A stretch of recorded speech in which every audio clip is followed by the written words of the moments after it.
Hello, my name is Laurette Bennhold-Samaan, and I'm an interculturalist.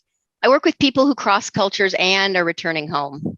I was also the first cross-cultural specialist with the Peace Corps from 1994 to 2001, and I've been in the intercultural field with various organizations ranging from the World Bank to an international NGO working on democracy and governance, to private sector organizations, to volunteering at a refugee camp.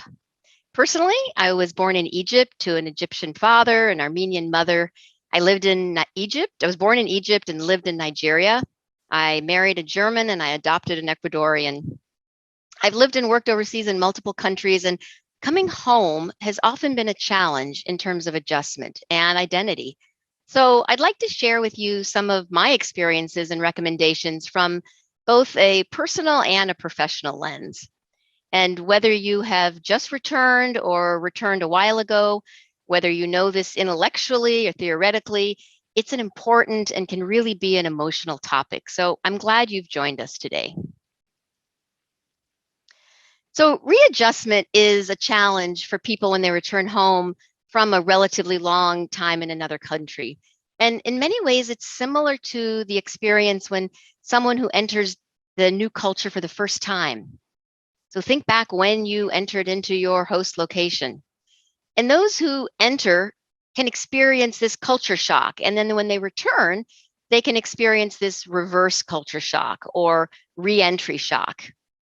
And oftentimes reentry shock comes with anxiety, which often comes by you're trying to really reestablish yourself in what you think is your own culture after being gone for a while. And you might feel anger or alienation at really kind of discovering that you've become a stranger to your own culture. I know I did. So what does all of this have in common? It's about coming back. And as the cartoon shows here, coming back, but coming back to where? So where does this term reentry come from? It actually comes from the space shuttle entering back into the atmosphere. And there's varying degrees of this, like re-entry jolts, as there are varying degrees of culture shock when you arrived as a volunteer. And what's really interesting is that research has shown that individuals who've been the most successful in adjusting to the new culture may have the greatest difficulty in readapting to their old culture. So why? So for one thing, your self-confidence in your ability to adapt to that new culture is really tested. And because you've had a successful adjustment to your host location, that you feel that this is now, you should be able to adapt easily back to your own culture. After all, it's home. And what this can feel is very jolting and very jarring. And you might recognize that you've changed as a result of living in the other culture. And that change is in relation to your home environment, is now what feels new. So how can home feel new? It can, trust me, it can. It's because it's all in relation to where you've been. And oftentimes these changes are really traumatic because they're completely unexpected. And places that may feel unfamiliar have also changed. So think about when you went back to your hometown and you might not have recognized half of the faces on the street, or your old barber or hairdresser have retired, or your favorite coffee shop or pharmacy has moved, or that mom and pop shop on the corner is closed, or there are more high rises. So that feeling of familiar places have become a little unfamiliar. And that feeling of recognition and belonging may have been gone too. Friends may have moved, figuratively or literally. And what once may have seemed clean might now seem dirty, or vice versa. Or a place where you'd like to sit and meditate outside has traffic, or the sidewalk feels impossibly crowded or eerily empty, depending on where you're returning from. So all of this can feel very overwhelming. After spending some time in India and then returning home without even thinking, I started to eat cottage cheese with my hands. And I also remember coming home very clearly and one day needing to go buy laundry detergent. Now, how hard can buying laundry detergent be? And I remember walking into the store and noticing a lot of pet food, and then made my way down the long laundry aisle. And I must have walked up and down that aisle 2 or 3 times felt so overwhelmed by the choices, and I walked straight out the exit door with no detergent in hand. So let's explore more deeply, who are you now? So who am I now? We're going to look at two pieces to this. One is the reintegrating back home, which is exploring these common transition challenges and what happens, and look at some strategies to help facilitate your adjustment. Again, whether it's been just recently or a while ago. And then we're going to look at leveraging your experience, that you might be thinking, can I still really be me? So we're going to explore ways to leverage your new skill set and your new set of binoculars, as you see here, and these new perspectives. So let's start with this integrating back home. And I'd like you to take a trip down memory lane. So think about when you went on assignment and during your staging or pre-departure training, are you the same person as before you went on your Peace Corps assignment? Think about what you were like back then, and perhaps way back then. You were probably ready to make a difference and to help and to jump right in. And think about what are the biggest differences. Perhaps you used to move quickly and now you've adapted to a slower pace of life overseas, or vice versa. Or maybe you were one to never talk about your feelings and you're returning from a location in which people are more demonstrative than back home, or where people rarely show their true feelings and there's a distance. And sometimes we call these individuals or cultures peach or coconut. So hard on the outside, but once you get in, you have a friend for life, or vice versa, peach, soft and easy to get to know, but hard to get at their real core. Or maybe you were used to a more individualistic lifestyle and went to a group or family more oriented social structure, which you adjusted to and you might have liked or not liked. So I'd like you to think about, how do you feel now about your return, whether it was recent or whether it was a while ago. So RPCVs may not only dislike coming home, but you might feel threatened by it. And why is because you might see readjusting to the US as kind of abandoning a simpler lifestyle that you had, or that you feel stronger or freer or a healthier person that you'd become. So you see here a sampling of emotions, and this is only for you. I'd like you to jot down if any of these emotions resonate with you and how you feel about your return. So take a look at these. You might have circled lonely or written down lonely. You don't know who to talk to or how to talk to your family or old friends. Or maybe overwhelmed with looking for a house or a job. Or you're exhausted by life. Or perhaps you're love struck. There are a lot of Peace Corps marriages. So whatever you feel, they are valid and real feelings. So going home to your home country might feel new. It might be feeling like you're going on a new assignment. And there are some variables affecting reentry, which might impact your experience. So the first one is whether or not your reentry was voluntary or involuntary. Involuntary obviously is harder. And whether your reentry was expected or unexpected. Unexpected is harder. And if you've had a previous reentry experience, it might lessen your reentry, but it doesn't eliminate it. And no matter how many stints overseas I've had, it still hits me when I come home. And also the degree of interaction with the overseas culture. Obviously, the more you're involved in the local culture like PCVs are, the harder it is to leave it behind. And then also the more interaction you've had to your home during that time away, the more you're familiar with what changes took place back home might make your reentry a little bit easier for you. So people back home will expect you to reintegrate very quickly. After all, you're coming back home to your family and friends, but this is not always the case. And the more time you've spent in the host country, the more you'll probably discover that you've learned some subtle and cultural and behavioral differences about your own home culture. So just like this puzzle here, which was once very organized, your life might feel a bit scattered. And you've gained not only this international exposure, but deep learnings about yourself and probably about your own culture. So let's look at what some of these scattered puzzle pieces might look like in this adjustment cycle. So this is a typical repatriation curve. Not all the parts might apply to you, but let's just quickly walk through them. So saying goodbye, as I talk right now and I think of my goodbyes, I almost get choked up. It's hard. It's really hard. Those goodbyes are difficult. And then I get excited to see my family and my relatives and my friends and my nieces and my nephews. And I feel special coming home and at ease. I'm re-entering a familiar lifestyle. I'm able to communicate easily in English or your native language. I'm accessing familiar media and I'm eating foods that I know and I'm running in shorts and no one is staring at me.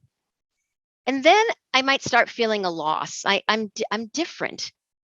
This initial excitement kind of dies down and I notice that I'm a little more irritable, I'm a little more frustrated, and my natural way of behaving and living here is a little in conflict with what my life around me. And as I described earlier, the environment might have changed, my social relationships might have changed, and this kind of threatens my well-being. I feel a little out of pace with the lifestyle that seemed important before I left. And I'm thinking, how did this happen to me? I'm the interculturalist after all, because it was unexpected. And even if it was unexpected and I knew it intellectually, it's different to feel it emotionally. And then I had this little reverse homesickness. I missed where I'd been. I'd missed the loss of those familiar experiences. And I wondered, where's home?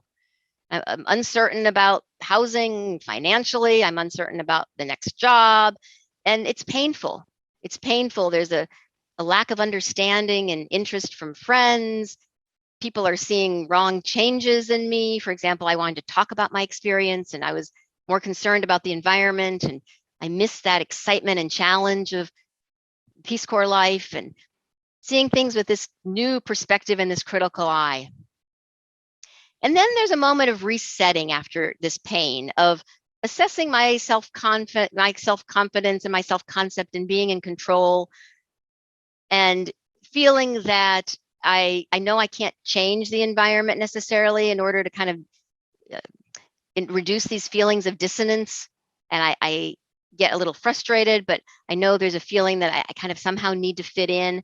And then there's a realization that I can do it, and I'm able to not change my own culture, but I try to understand it and I try to respond to it and I try to learn more about myself, feeling more confident and having a broader outlook and developing this more self-awareness, which can mean that I'm now able to interpret messages that I'm sending differently, and I'm able to view messages that are being sent. And I'm able to now view this experience as a part of myself, and I start to try to integrate it into my new normal and look for new opportunities. So that was just an example of how this repatriation curve might play out for you.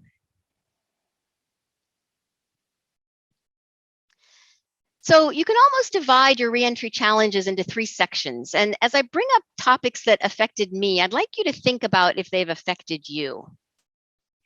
So the first one is cultural adjustment. This is changes to your lifestyle, to meal times, to the pace of life, to the topics of conversations, or your family pressures to conform, or maybe identity, feeling like you've changed and others at home have remained the same, feeling out of place, adjustment to communicating at home. You almost feel like a foreigner at home. What about in the social adjustment category? So this is adjustment to the individual or the group orientation of the country, or feeling of personal superiority or inferiority due to your PCV experience. Or there's a large difference in material conveniences, where you're frustrated about conflicting attitudes, or you've adopted verbal or nonverbal codes that were familiar in your country. Like the first time I pulled down my eye to show disapproval, and people looked at me and didn't know what I was saying. And then this third category of family and friends. So feeling the lack of internationally minded people around you.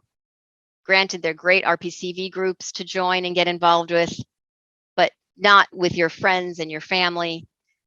who might show a lack of interest in your international experience. And then things happened while you were gone. There were new births, there were deaths possibly, there were marriages, divorces, illnesses.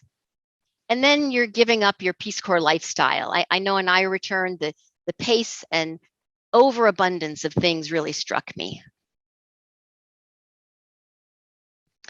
So where are you now? Here are some quotes from Peace Corps volunteers, returned Peace Corps volunteers. I feel like a stranger in my own country. People don't seem interested in hearing much about my experiences. My stay-at-home friends don't have a clue that I've changed. They assume I'm the same as I was before I lived overseas. My life is an emotional roller coaster, recurring feelings of satisfaction and dissatisfaction. I had no idea how much I had changed while I was overseas. I miss all the things that are the essence of the Peace Corps experience: the challenge, excitement, adventure, constant learning, feeling of being more alive. We've lost our special status.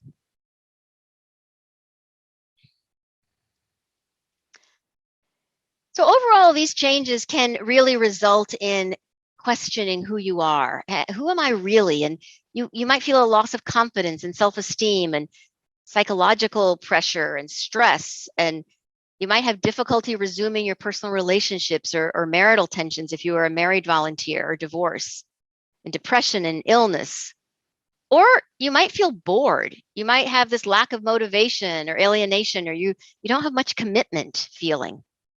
Or you're disillusioned. You feel out of touch with your own culture. These are all very natural and normal reactions to reentry. So how do you see your own home culture with these new eyes? It relates to, in order to really understand how you see your home culture, it's helpful to think about your Peace Corps experience. So obviously, depending on where you served and what role you had and what preferences and you and your personality will determine the answer to these questions. But if you think about what aspects of your culture did you find most appealing and you adapted easily and you enjoyed about your work, it might have been the respect for elders or the teachers or how everyone came together in the extended family. And then there's sides that you disliked. So what were aspects that you found difficult? Maybe it was the concept of saving face, which takes precedence over saying what it is, or confrontation needed to be avoided, or saying no was difficult. Or perhaps you saw family members that it was common to be hired based on their relationship, not on their skills. So none of these are right or wrong, but they're all examples and preferences that come from your core values. So let's look at these core values. Here are some core values, and I'd like you to look at them and choose a few that really resonate with you. For example, if flexibility is key to you and you found that your Peace Corps assignment, you might have felt that people were too time conscious here, or they aren't relationship oriented enough. I know my core values were around cooperation and relationship, and when I came back, I felt people were so busy here and didn't take the time. And for some reason, it was hard for them to relate to the international landscape, except for the few who had been on possible destination vacations. So you want to think about what your core values are, because that will help you understand your experience and understand what challenges you might be facing now. So this transition process isn't always a clear path. It's like a design. This design, the longer you look at it, the more it looks different and the more it might feel different. So if you focus for a minute on the blackbirds in the middle and then they pop out and demand more of your attention, or the white ones, and that's what happens in the transition process. And this transition is a very important part of leveraging your experience. So there's, of course, pain points as to where you fit in and this disconnection feeling and can you still be me? But there's also a lot of strategies that you can use. So some of you might remember this child's game of what's wrong with this picture. So it's a drawing that looks normal, but when you look at it carefully, you can't see it immediately. But there's a snowman on the field, there's a hamburger in the apples, there's a rolling pin in front of the truck, and these items are out of place, but they're cleverly hidden. And coming home might feel the same way. Everything looks and feels familiar, but you may also feel that there's something out of place that you just can't see it at first glance. So give yourself time to go through this adjustment process. Give yourself time to work through what you're feeling, and give your family time for the same. It might be helpful to take time out occasionally and think about what you're feeling and write it down. You'll have this heightened sense of awareness that it's only going to last for a short period of time. So take advantage of that.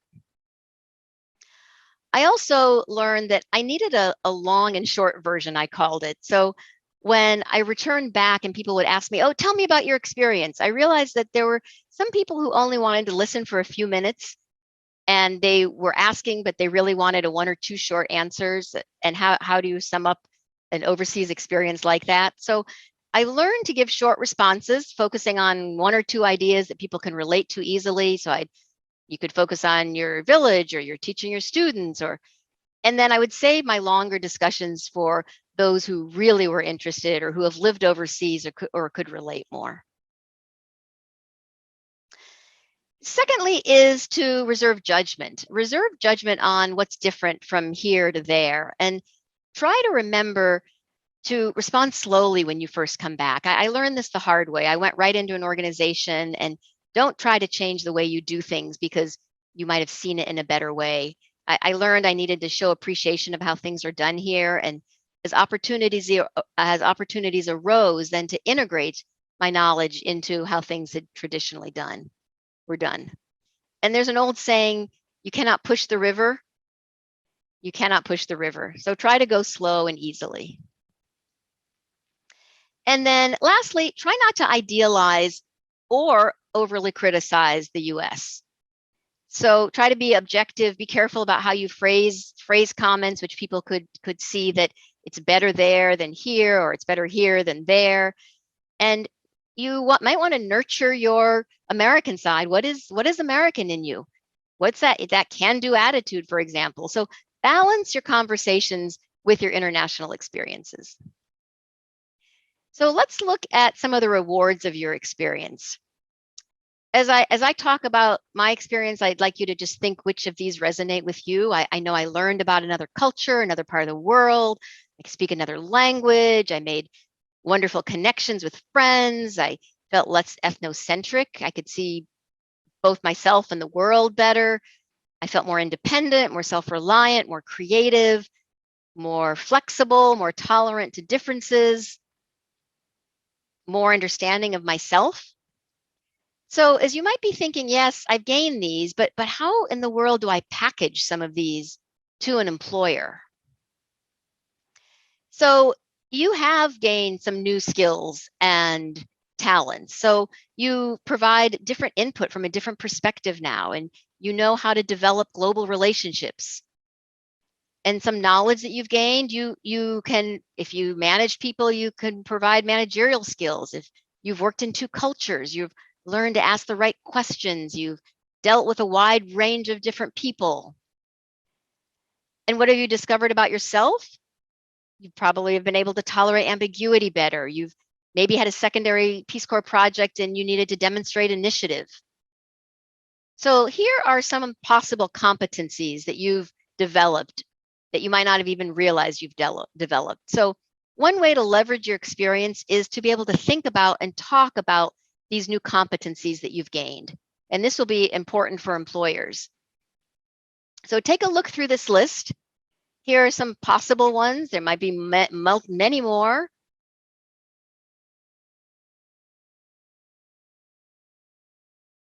I like the avoid making assumptions or overgeneralizing based on limited information, or respecting others by staying open to new information.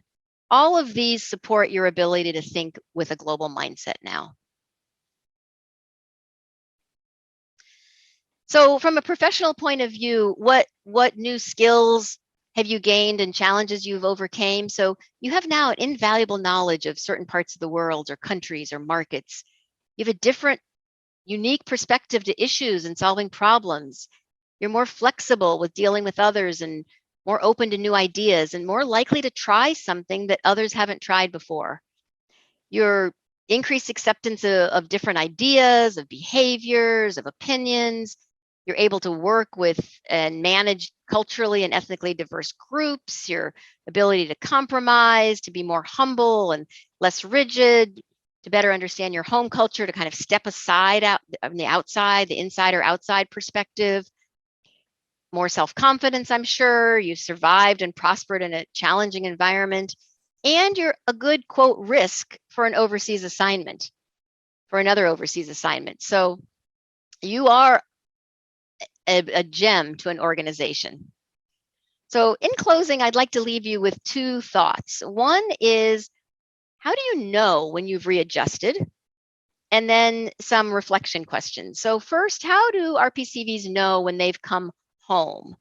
And this is a bit tongue-in-cheek, but there is some core and some funny messages to it. So you've stopped carrying toilet paper with you everywhere you go. Other people no longer avoid the dish you bring to potluck dinners. You occasionally use public transportation instead of walking. You're not afraid to swallow water while showering. You dream in English, and you have a friend who was never in Peace Corps. So this is from The Art of Coming Home by Craig Storty. And while it's tongue-in-cheek, there are some core and sometimes funny messages. So let's think about this. We've looked at reintegrating back home with some common transition challenges and some practical strategies. And we've also looked at leveraging your experience, and can you still really be you? And you may want to spend some time thinking about your new talents and your new knowledge and your new view of yourself. And while coming home can be hard, it can be very hard. It might even be harder than going on your Peace Corps assignment. You are still you. You will think about your family, your friends, and life differently. And you've just added an incredibly rich Peace Corps experience to your repertoire. That is you, and you are still you. Thank you very much.